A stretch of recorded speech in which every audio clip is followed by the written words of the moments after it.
তিনি বলেছেন যে নিশ্চয়ই আপনার রব আপনাকে শীঘ্রই অনেক বেশি কিছু দিবেন, আপনাকে প্রচুর দিবেন। ফাতারদ, তিনি আপনাকে কত বেশি দিবেন সেটা পরিমাণ আপনি কিভাবে বুঝবেন? ধরুন আপনি কাউকে উপহার দেবেন, তাকে বললেন আমি তোমাকে কিছু উপহার দিতে চাই, তুমি আমাকে কি দিবে, কতটুকু দিবে, এটার দাম কত, তাই না? তো কিভাবে আপনি এটা মূল্যায়ন করবেন? আল্লাহ আজ্জা ওয়া জাল্লা তার রাসূল সাল্লাল্লাহু আলাইহি সাল্লামের জন্য এসবের একটা মাপকাঠি দিয়েছেন। তিনি বলছেন ফাতারদ, আমি আপনাকে এত বেশি দিব যে আপনি খুশি হয়ে যাবেন, আনন্দিত হবেন।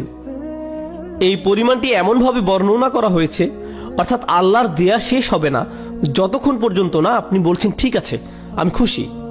আর উম্মতের জন্য আল্লাহর নবী সাল্লাল্লাহু আলাইহি সাল্লামের ভালোবাসা দেখুন, আমি ততক্ষণ পর্যন্ত তৃপ্ত হব না যতক্ষণ না আমার সকল উম্মত জাহান্নাম থেকে মুক্তি পায়।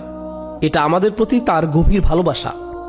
এরপর আল কাউসারের অংশ হিসেবে আল্লাহ আজ্জা ওয়া জাল্লার পক্ষ থেকে আরো একটা অনুগ্রহ হলো আলাম ইয়াজিদিকা ইয়াতীমান ফাআওয়া। আমরা আগেও এই আয়াতটির কথা বলেছি, তিনি কি আপনাকে ইয়াতীম অবস্থায় পাননি আর আপনাকে আশ্রয় দেননি? ওয়া ওয়াজাদাকা দাল্লান ফাহাদা।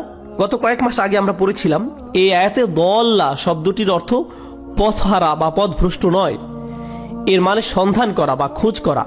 এমন একজন যিনি পথ খোঁজার খুব চেষ্টা করছেন কিন্তু খুঁজে পাচ্ছেন না। আল্লাহ আপনাকে